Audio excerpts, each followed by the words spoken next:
तो द्वारिका में पहुंच गए। चलने का श्रम भगवान ने समाप्त कर दिया बिना श्रम के। हमको जब भगवान करते क्या है, देखो भगवान होने का आपको जीवन में बताता हूँ लक्षण क्या है। आपको अपना बल नहीं लगाना पड़ता काम करने के लिए, आपको बहुत ज़्यादा ताकत नहीं लगानी पड़ती है, आपको बहुत मेहनत नहीं करनी पड़ती है। बिना मेहनत के वो आपके काम को कर देते हैं। आपने बहुत से लोगों को देखा होगा कि थोड़ा सा ही कुछ करते हैं और भगवान की कृपा से बहुत कुछ उनको मिल जाता है। और बहुत से लोग बहुत मेहनत करते हैं, बहुत तपस्या करते हैं, फिर भी कुछ नहीं मिलता है। तो इसलिए भगवान को महसूस करने के लिए सबसे पहली बात यह है कि जिस काम को हम लोग को करने में बहुत ताकत लगनी थी और पता नहीं सफलता मिलती भी या नहीं मिलती, तो अगर किसी काम की सफलता आपको मिल रही है, बिना कुछ श्रम किए आपको कुछ प्राप्त हो रहा है, तो ये भगवान की कृपा का लक्षण है। जी जी, ये भगवान की कृपा। बहुत सुंदर, राधे राधे। तो भगवान को धन्यवाद देते रहना चाहिए। सुदामा जी द्वारिका पहुंच गए और आँख खुली तो अरे ये इतने सुंदर भवन, इतना सुंदर महल, इतनी सुंदर व्यवस्था, इतना सुंदर नगर, मैं कहाँ हूँ। एक दो लोगों से पूछा, भैया मैं कहाँ हूँ। बोले आप द्वारिका है, द्वारिकाधीश की नगरी में है। द्वार पर पहुँचे, आप लोगों ने दो एक पंक्ति ऐसा कुछ सुदामा जी ने, हालांकि भगवान के महल में प्रवेश के लिए किसी को रोका नहीं जाता, और खास करके कोई ब्राह्मण पहुंचे तो उसको कोई रोक नहीं सकता, लेकिन फिर भी कुछ ऐसा भाव था कि अरे द्वारपालो कन्हैया से कहो कि मिलने सुदामा करीब आ गया है, करीब आ गया है। और भटकते भटकते जय हो न जाने कहाँ से, भटकते भटकते न जाने कहाँ से, तुम्हारे महल के करीब आ गया है, तुम्हारे महल के करीब आ गया है।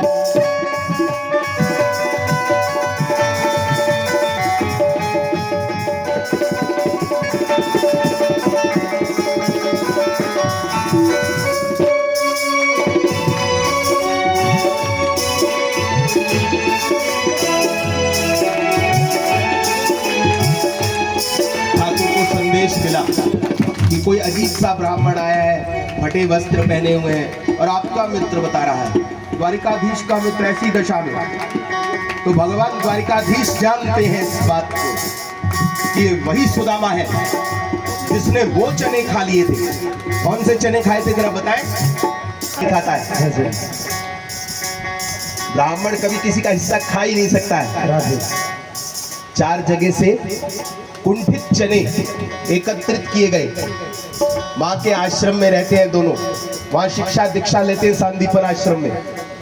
गर्गाचार्य मुनि आए, उन्होंने भिक्षा मांगी, भवती भिक्षाम देहि। माँ ने कहा, दुर्वासा ऋषि पहुंचे, भिक्षा मांगी तो माँ ने कहा कि ये चने तो मेरे बच्चों को, वो लकड़ी काटने जाएंगे उनको देने हैं। दुर्वासा जी को बोले हमारे पास तो कुछ है नहीं। दुर्वासा जी बड़े कुपित हुए, बहुत जल्दी गुस्सा करते हैं दुर्वासा जी। जिसके अंदर दुर्वासनाएं हैं वही दुर्वासा है। बहुत से लोग कहते हैं ना तेरा ऐसा हो जाए, तेरा ऐसा हो जाएगा। जो किसी को बुरा कहते हैं, श्राप देते हैं, वो कभी अच्छे नहीं हो सकते, उनमें दुर्व्यसन भरे हुए हैं, वही दुर्वासा है। और कोई दुर्वासा नहीं है जिसके अंदर दुर्वासनाएं भरी हुई हैं, दूसरों के प्रति दुर्भावनाएं भरी हुई है, वो दुर्वासा है। और कोई दुर्वासा नहीं, तो अपने आप को दुर्वासा कभी नहीं बनाए। दुर्वासा जी ने श्राप दे दिया, जो इन चनों को खाएगा, तेरे पास चने हैं। क्योंकि दुर्वासा वैसे तो जानते सब कुछ है, लेकिन जानने के बाद भी कई लोग न जानने वाला काम करते हैं। श्राप दिया कि ये जो चने जो खाएगा वो दरिद्र हो जाएगा।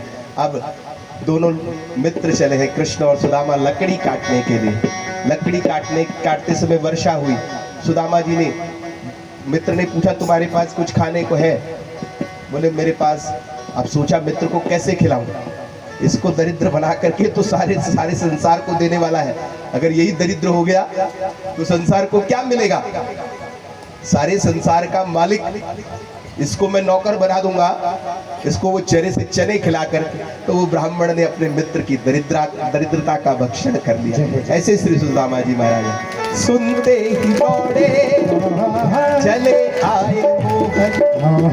सेवकों ने जाकर के बताया कोई ऐसा अवधूत ब्राह्मण आया है, उसके कपड़े फटे हुए हैं, उसकी खाल लटक रही है, न जाने पैर में चप्पल नहीं है, छाता उसके पास नहीं है, ऐसा वो दुर्दशा वाला।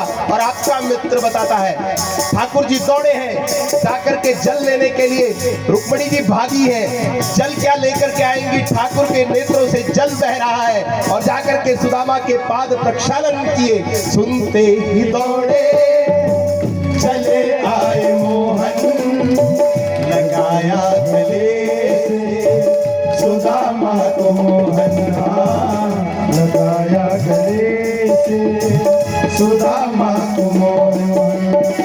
न घबराओ प्यारे सुदामा, न घबराओ प्यारे। सुदामा जी को लेकर के आए हैं, अपने सिंहासन पर बैठाया है, आतिथ्य ऐसा किया है जैसे त्रिलोकी के नाथ का आतिथ्य हो रहा है।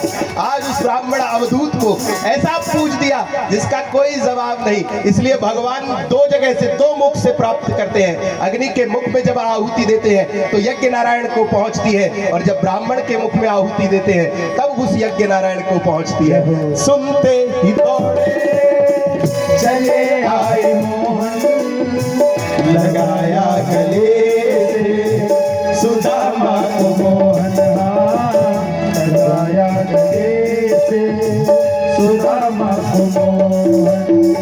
हुआ तोते से चले आए मोहन, लगे चले आए मोहन, लगाया गले से सुदामा को मोहन, लगाया गले से सुदामा को मोहन।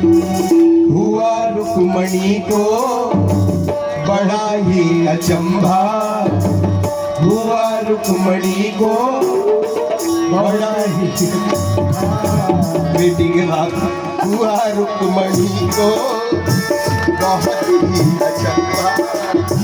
सभी लोग मान के अजीब हो गया है, मेहमान कैसा अजीब हो गया है, कि मेहमान कैसा अजीब हो गया है, कि मेहमान कैसा अजीब हो गया है।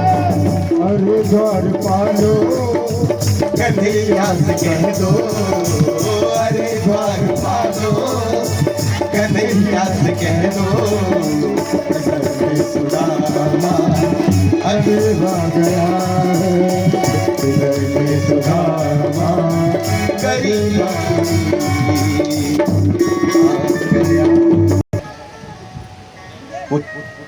वो चावल दिए हैं, और हमारे बीच एक अद्भुत कलाकार है श्री अरुण भार्गव जी, जरा तालियां बजाइए आपके लिए। बराबर में अपने सुदामा बिठाए, शरण आंसुओं से सामने बुलाए, शरण आंसुओं से सामने बुलाए। न घबराओ प्यारे जरा तुम सुदामा, न घबराओ प्यारे जरा तुम सुदामा। खुशी का समा करीब आ गया है, खुशी का तालियां बजाते हुए करीब आ गया है, खुशी का समा करीब आ गया है, खुशी का समा करीब आ गया है।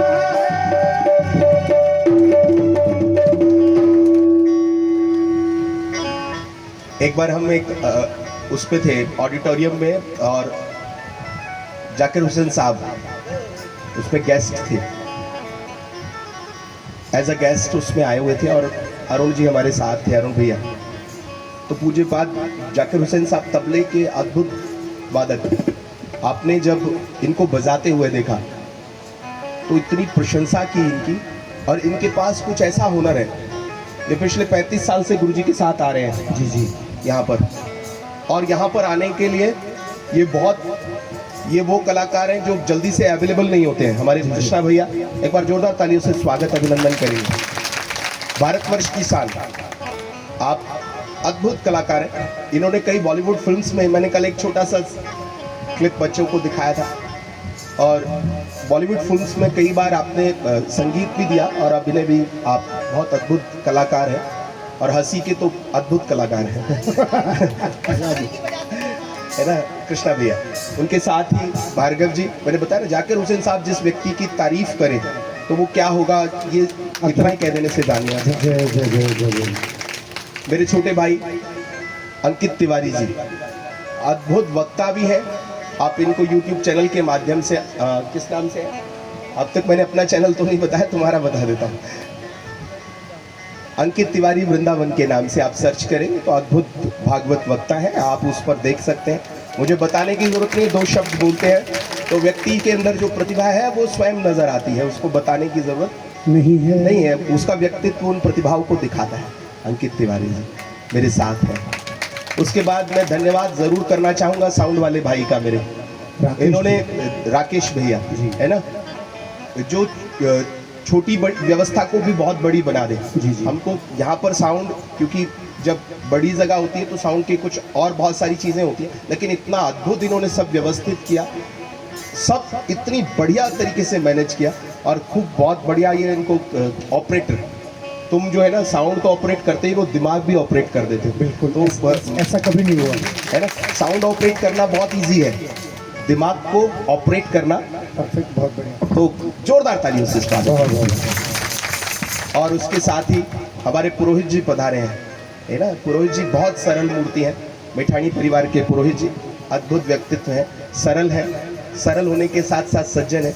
नहीं तो ब्राह्मणों के अंदर ऐसा प्राय पाया जाता है कि दूसरे ब्राह्मण आते तो स्वानवत गुरगुराए थे, जैसा कुत्ते को देखकर कुत्ता भौंकता है, तो ऐसा कुछ होता है। लेकिन आप जैसा सरल व्यक्ति अगर मिले तो फिर तो कहीं भी कथा की जा सकती है ना। और बहुत सारे महापुरुष जो खुद बहुत सारी अच्छी कथाएं जानते हैं, है ना, अद्भुत वक्ता है, अद्भुत श्रोता है, उन लोगों के पास खुद बहुत सारा ज्ञान है।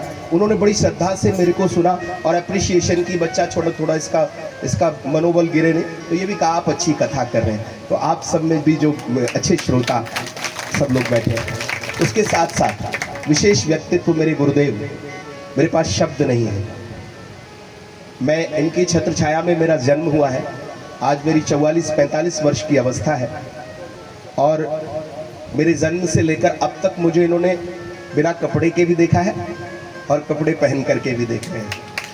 तो मेरा कुछ इनसे छुपा नहीं है और इनकी कृपा को मैं कैसे कहूँ, मेरे पास शब्द नहीं है। आप सब लोग इनके व्यक्तित्व को जानते हैं। जैसा भगवान मोहन का व्यक्तित्व, मोहन को तो मैं मिला नहीं उस वाले को, लेकिन इनको मिला हूँ और मिलने के बाद ये उदारता, ये सरलता, इतना विशिष्ट, इतना वरिष्ठ, इतना विशिष्ट व्यक्तित्व, अद्भुत श्री मोहनचंद कपराड़ जी, अद्भुत महामूर्ति। आप सब लोग, आप लोगों के घर के हैं तो आप लोग जरा जोर से ताली बजा करके बताइए ना,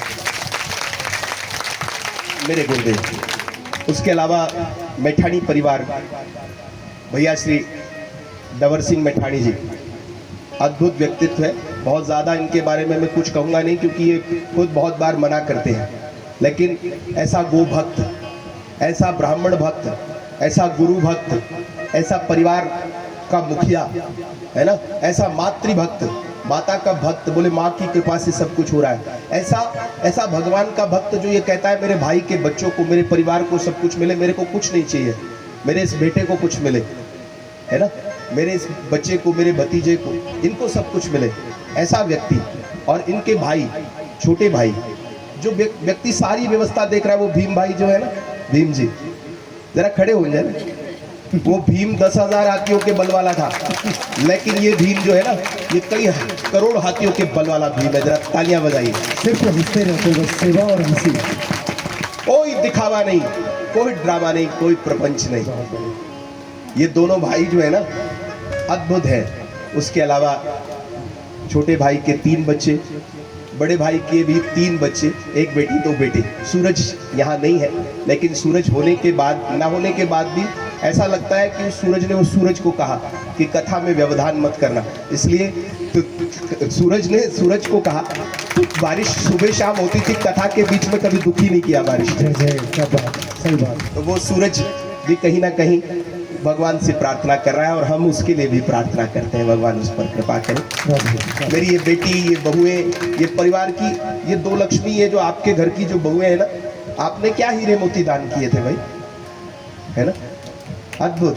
ये दोनों, ये देवरानी जेठानी अद्भुत है। उसके बाद इनकी 3 बहुएं, है ना, इतनी सज्जन सरल, व्यक्ति की सज्जनता, उसकी सरलता, उसकी व्यक्तित्व, और सबसे बड़ी बात ये माँ है ना, एक माँ साइलेंट मोड पर है, वो बिना बोले भी, हाँ, म्यूट मोड पे जी, ये इन्होंने नाम रखा कृष्णा जी ने।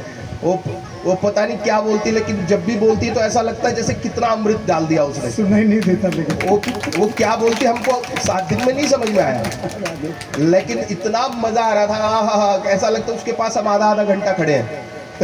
तो एक बार मैं सुना दूं। और बड़ी माँ, हाँ, पंडित जी राधे राधे ऐसे बोलते, बस और कुछ सुनाई नहीं देती।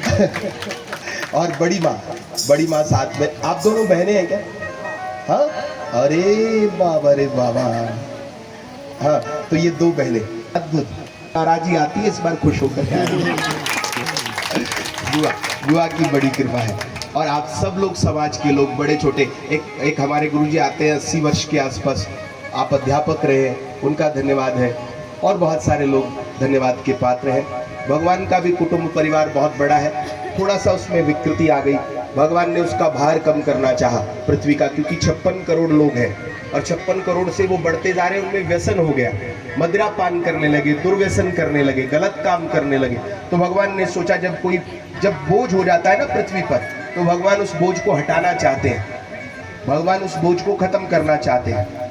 दुर्वासा ऋषि के साथ कुछ संत आए हैं, सांब नाम का एक पुत्र है, उसके पेट पे कपड़ा बांधा, कपड़ा बांधकर उसके पास लेकर के गए, दुर्वासा जी से पूछा इसका क्या होगा। जब संत को गुस्सा दिलाया, उससे एक टुकड़ा बचा और उसको पहले तो मछली ने निगल लिया, मछली के बाद बहेलिए के पास पहुंच गया, बहेलिए ने उसका तीर बना दिया, तीर भगवान पैर के ऊपर पैर रख करके सो रहे थे। उसने सोचा मृग है और वो तीर चलाया है और भगवान के अंगूठे में जा करके वो तीर लगा है और भगवान परम धाम को पधारे। वृंदावन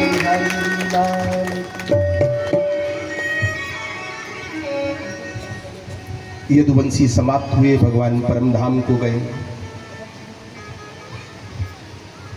सुखदेव जी महाराज ने सारा वृतांत परीक्षित जी को सुनाया है। सुखदेव जी बोले अब अपने राम तो चलते हैं, हमारे पास जो कुछ था आपको सुना दिया। वो सुखदेव सुनाने की सामर्थ्य रखते थे, हमारे पास कुछ है नहीं, लेकिन फिर भी जो कुछ आपको सुना पाए, और निश्चित वो परीक्षित का उद्धार हुआ, आप लोगों का भी उद्धार हो जाएगा यदि इस भागवत में आप विश्वास रखेंगे। ये भगवान की मूर्ति है। तेने हम वांगमयी मूर्ति, भगवान के जाने के बाद भगवान का तेज आकर के भागवत में प्रविष्ट हो गया। भगवान भागवत के सार में रहते हैं, भगवान शब्द शब्द में भगवान की छटा छवि है। भगवान कभी धराधाम को छोड़ करके जाते नहीं हैं और भगवान की इच्छा भी नहीं होती जाने की, है ना। तो भगवान भागवत रूप में विद्यमान रहते हैं, इसलिए भागवत की शरण में रहिए। जहाँ भी कहीं भागवत हो जरूर जाया कीजिए, भगवान वहाँ मिलेंगे, भगवान वहाँ होते हैं। और भागवत को जीवन में उतार लीजिए, भागवत में जो बातें बताई जाती है ना उसको सीख लीजिए, तो भगवान फिर आपके साथ ही रहेंगे। आपको ऐसा लगेगा कि भगवान हमसे दूर नहीं है, कभी दूर नहीं जाएंगे भगवान। सुखदेव जी महाराज बोले प्रभु आप जा रहे हैं, सुखदेव जी महाराज जा रहे हैं, परीक्षित जी बोले प्रभु आप जा रहे हैं, अब जब आप ही जा रहे हैं तो मेरे को भी 7 दिन घूमे हैं। हाथ में पुष्प लेकर के अर्पित करने के लिए उठाया है, तक्षक पुष्पों के भीतर आया है। आकर के तक्षक ने परीक्षित जी को डसा नहीं है, केवल दर्शन देकर, अब तुम डस नहीं, तुमको कौन डस सकता है, अब काल उसका, क्या बिगाड़े? जो भगवान का भक्त हो उसका काल क्या बिगाड़ेगा? उसका काल कुछ नहीं बिगाड़ सकता। परम धाम को मोक्ष हुआ है परीक्षित जी का, सुखदेव जी महाराज। आज भी जहाँ कथा होती है, जहाँ कथा कही जाती है, सुखदेव स्वयं आते हैं कथा करने के लिए।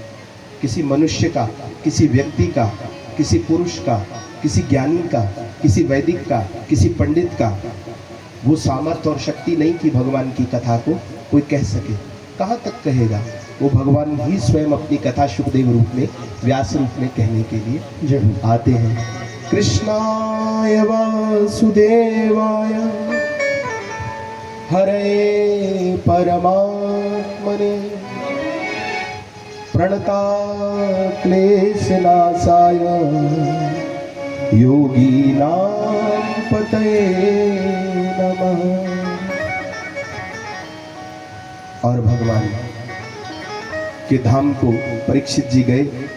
जन्मेजय का राज्याभिषेक हुआ, सर्पेष्टि यज्ञ उसने किया, बहुत से सर्पों को उसमें आहुति दे दी।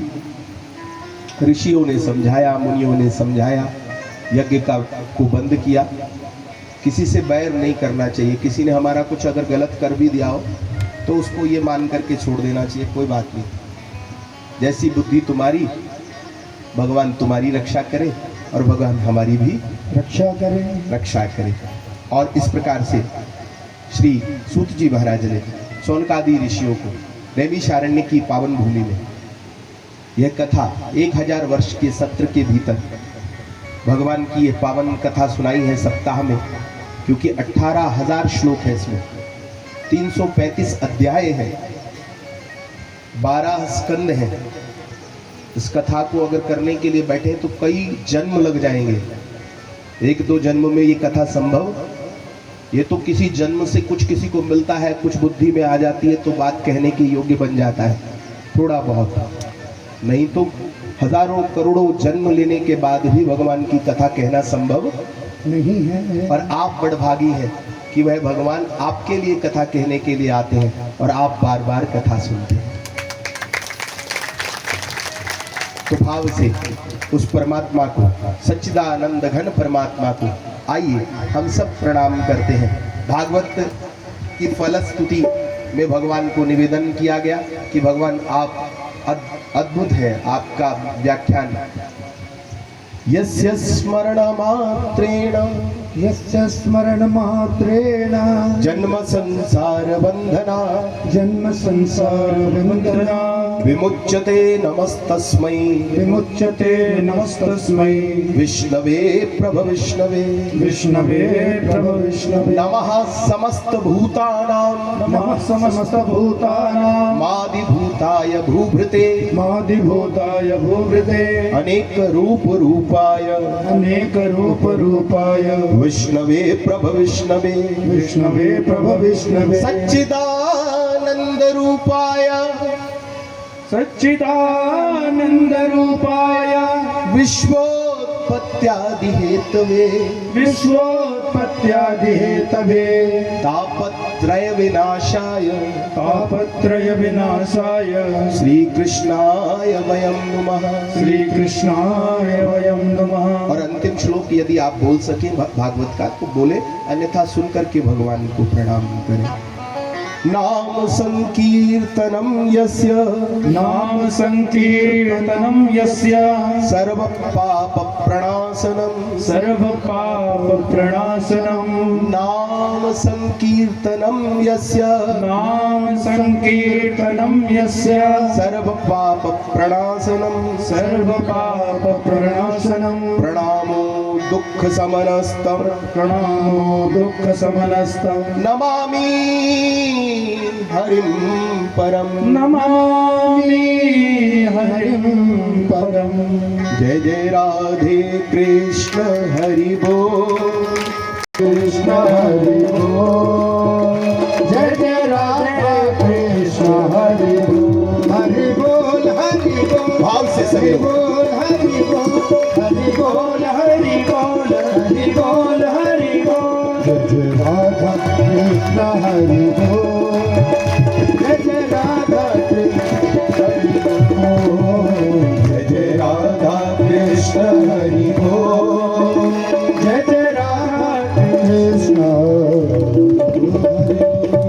पुनः एक बार आप सभी श्रोताओं को, आयोजनकर्ताओं को, गुरुदेव के साथ आए हुए हमारे सहयोगियों को, आए हुए आप सभी भक्त